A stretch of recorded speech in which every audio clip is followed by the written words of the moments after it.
Hey guys, it's Jeremy again. Welcome back to Books and Coffee, and I do have my coffee. Well, no, sort of. This is a pumpkin spice chai tea latte, which every time I have one of those, I have to recommend it because it's delicious.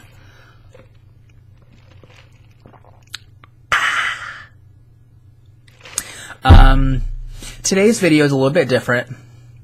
This is going to be a kind of booktube / reader discussion. If you're wondering, I did do something a little bit different with my hair. I dyed it kind of this reddish, so it's actually a little bit more of a darker, but I really like it. It turned out really good, and I might do this in the future. But we're going to be talking about why are readers so judgmental and so harsh when it comes to the first book of a series. And this goes towards everything, whether it's a middle grade series, whether it's YA, whether it's adult, whether it's new adult. It doesn't really matter what the age range for a book is. And most people are pretty forgiving when it comes to middle grade, because middle grade or middle grade, it's mainly a genre for mainly a lot of kids are reading it. But we're going to be talking about something that I've noticed over the last few years, and it's kind of just bothered me a little bit. Now, when you're reading the first book of a series, now honestly for me, and I'm somewhat included this, somewhat not, and I'll kind of explain that a little further into this video. I'm fairly okay and very forgiving when it comes to the first book of a series, mainly because I understand what the author's doing. You know, whether it's going to be a trilogy or it's going to be a series, you're not going to have all the answers, all your questions asked, all the world building, character development, character driven, whatever the story is. You're not going to get all the answers in book one. Especially when you're writing a trilogy, mainly you're going to get the foundation in the first book. And then that foundation is going to be elaborated a lot more in books 2 and 3. And there you go. But when you're writing a series of books, so for example, the Fallen Kingdom series by Morgan Rhodes, I have not started that series yet. It's on my list to read this upcoming winter. But the author originally had said the series was going to be 4 books, and then it was extended to 6. But let's just say, for argument's sake, she started out, your series is going to be 6 books long, and whatever. You're not going to have all the answers, all the character development, you're not going to have all those things in book 1. Mainly because a lot of writers don't, a lot of the time they write from book to book. I know a couple of authors like Diana Gabaldon, she doesn't focus on everything from book 1. It's just kind of how she writes. She focuses on the book she's working on, and it kind of progresses. I think, but most writers do plan their books out, in future. But what I've noticed, this is mainly generated towards a lot of young adult, which is what this video really is going to be. But when you're writing a first book of a series, or any first book, you want to establish these things. You want to have a very consistent plot that is hopefully not slow-paced, but a good enough pace that the reader is not going to be bored. You want to introduce likable yet flawed characters. You want to introduce a world, if it's a sci-fi fantasy type world, urban fantasy. You want to introduce a world that is fairly interesting and hopefully fantastic. And then you want to give enough of that story involving those elements to make it suspenseful, to make it interesting.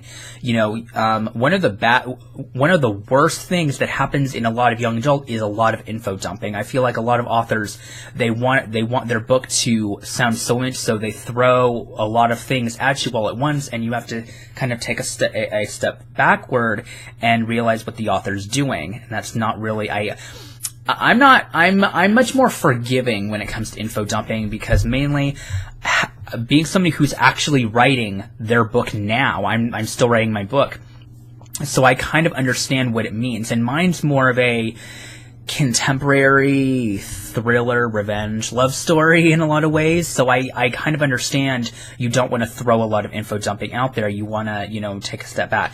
But I think when you're writing a series of books, you have to kind of be a little bit more forgiving when it comes to that first book. Now, for me personally, I'm much more forgiving of book 1. However, if I read book 2, that's the book I'm much more critical on, because if I'm ultimately incredibly disappointed by the second book, depending on how long it is, I'm going to be like, oh, this happened. I didn't want this to happen, or I was disappointed in one way or another. Then I'm not going to really be jumping on board to read the third one. But I think that it really boils down to so many people are so overly critical when it comes to a first book. I have a small stack of first books that I think are some of the best first books of series. These aren't like the best books ever. I mean, and there's some I can't even get to, so it's fine. But Midnight Crossroad by Charlene Harris. Dark Lover by J.R. Ward. Thoughtless by S.C. Stevens. Twilight by Stephanie Meyer. Clockwork Angel by Cassandra Clare. And lastly, City of Bones by Cassandra Clare. Now, all of these novels are first books, and they excelled in what I just discussed, in terms of plot, in terms of characters, in terms of pacing, all those things. The one thing that will make or break a book for me is pacing. If your book is very, very slowly paced, that is a book that will literally bore me to tears. As much as I love this series, the Fallen series by Lauren Kate, it is some of the most slowest pacing I've ever read in a book series. The series is amazing. I particularly really enjoy it. But you don't get the answers you want, and she's so tedious at barely giving you anything in each book.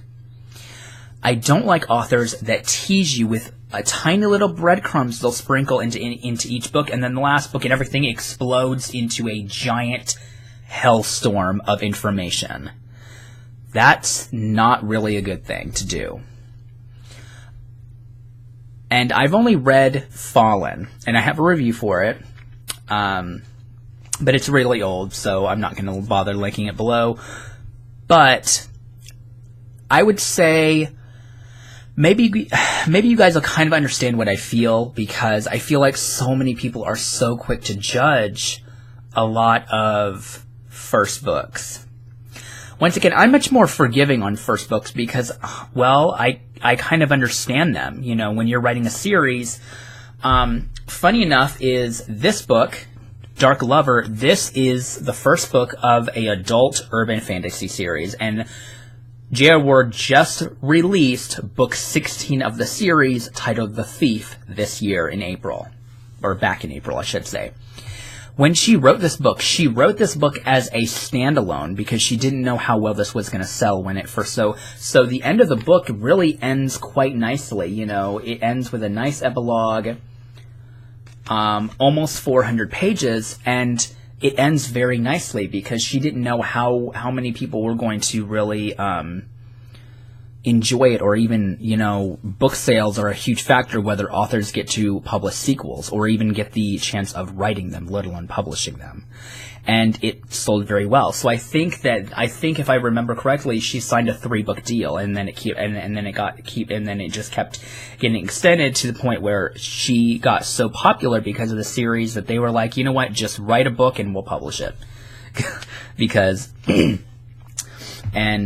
yeah, so I'm sorry if I didn't say everything I wanted to in this video, and maybe I was a little bit all over the place, but just let me know your thoughts and opinions on this. And I have a couple more videos that I'm going to be filming after this, so I'll be wearing the same shirt, but that's fine. And I hope to see you guys soon. and let me know what you think of my new setup. This is only going to be my new setup until I can get my new camera, and then I will be filming in front of, I have a romance bookshelf that's set up in my closet, and I have a bigger bookshelf set up over there. Let's see if you guys can't see that a little bit. That is my current bookshelf, the big one right there. Right there.